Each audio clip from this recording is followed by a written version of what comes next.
request our next guest of the day, and the country which is very well associated with India, and especially in the education sector, and also the country which has been associated from long time with ELS Technomedia in its various initiatives. We have organized one of our biggest events, E-Asia, with the President Office of Sri Lanka, was inaugurated by the President of Sri Lanka himself a few years back. And now, this year, we have a pleasure of having Honorable State Minister of Education of Sri Lanka here, Mr. W.S. Radhakrishnan, as a special guest here in the inaugural session. A round of applause for Mr. W.S. Radhakrishnan. So please address us, sir. Thank you.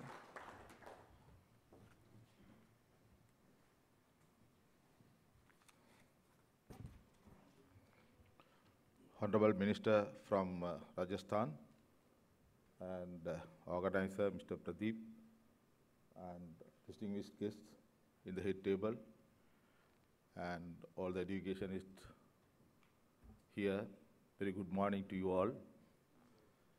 So first of all, I bring the greetings from Sri Lanka to World Summit Education, the 10th Education Summit going in Delhi.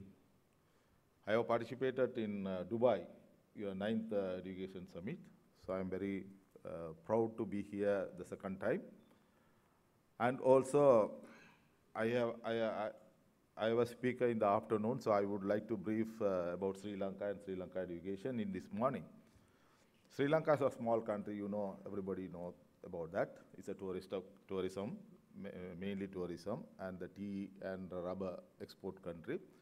It's 22 million people living in Sri Lanka.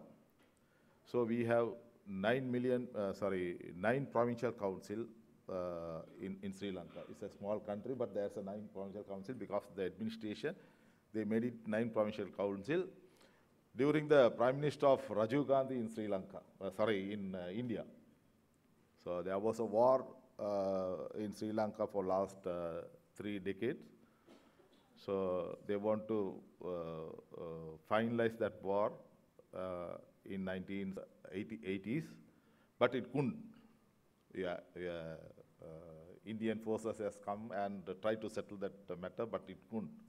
But after 30 years, 2004, it was settled, and now it's a peaceful country in the world, I think, in Sri Lanka. There is no more war, no more fight again there. So in education sector, now the present government is put forward many things to Sri Lanka. That is 2 years before 2015, our President Maithripala Sirisena and Prime Minister Ranil Wickremesinghe together formed the government. It's a national government.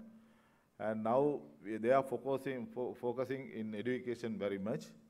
The Sri Lankan budget, GDP, they were allocated 6% money to Sri Lanka education.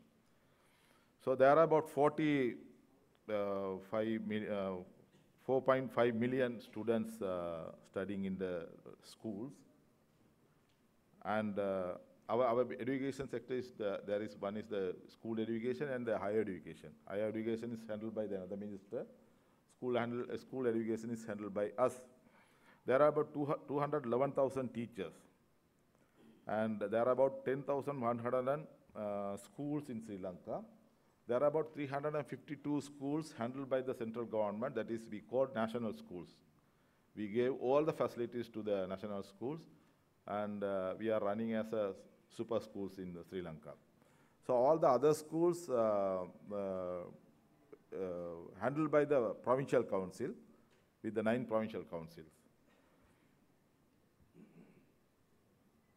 So now the present government is made 13 years compulsory education in Sri Lanka. That is 13 years compulsory education.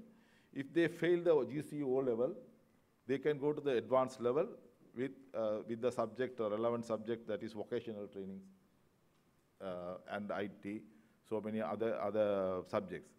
And we would like to see them as a, after leaving schools, they have to go for a job.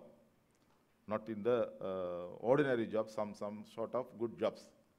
That is the white collar jobs, they have to get it.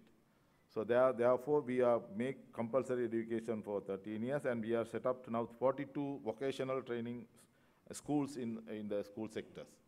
So we would like to add in 2018 105 schools. So hopefully we can make them all of them as a businessman or the entrepreneurship or anything. So this is what we would like to say in the morning, and I will give my speech in the afternoon, which I prepared from Sri Lanka. Thank you very much.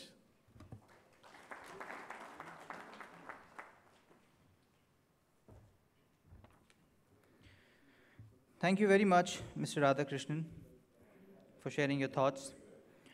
Sri Lanka is a great associate with us, and in this World Education Summit, we have 100 plus universities participating here, 100 plus attendees from across the globe, from around 30 countries, 150 plus schools, 20 plus preschools, 50 plus government delegates, and 50 plus corporate leaders participating in this conference in next 2 days. Thank you very much.